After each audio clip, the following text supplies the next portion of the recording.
I'm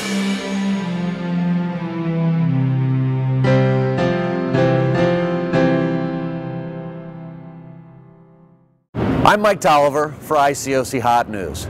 We've traveled out to Long Beach, California for the 2011 International Youth and Family Conference. Youth and Family Ministry has been changing in the ICOC, and a huge revival is taking place. This year, Lagos, Nigeria, Johannesburg, South Africa, the United Kingdom, and Southeast Asia also held youth and family conferences. We talked with Dave Pachta, who organized the conference here in Long Beach. Over the last number of years, we've really seen a significant change in our youth and family ministries. One of the biggest changes now is we're not just working with teenagers, we're working more with families. Instead of sending the teens off to their own place in the church, we're pulling families together and teaching about communication, how to work through conflict, how to resolve sin, how to become a stronger spiritual family focused on the kingdom of God. Now we're seeing teens planning their own conferences, teens leading in worship services, teens serving in all kinds of roles, from working with the children's ministry to helping out with ushering. The teen events have been a huge highlight for our kids around the world. In the past, our teens would have been farmed out to the teen workers, but now families are getting involved with their own children, with the children of other family members. And in the first year that we started this, in one of the regions that I was involved in, we baptized more Kingdom kids that year than we had the 2 years previous. It makes a difference. We're just excited about so many things going on in New York. Number one, we have about 65 baptized disciples. 3 years ago, it was only like 20 disciples. We're also excited that last fall we had a teen conference that was the first ever in the history of our movement, an all teen-led conference. Since that conference with all New England and New York and New Jersey churches, we've seen our kids really step it up in their worship, but also going back to their schools and trying to really win their friends over to Christ as well. In New England, a young man named David Hines, who was 16 years old, decided he wanted to lead his own Bible talk in his home.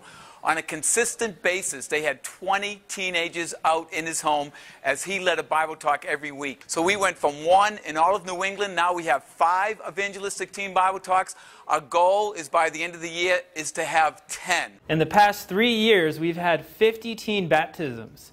And it's been really exciting to see that these baptisms have been coming from families studying the Bible with their teens, and the youth and family ministry model really taking off.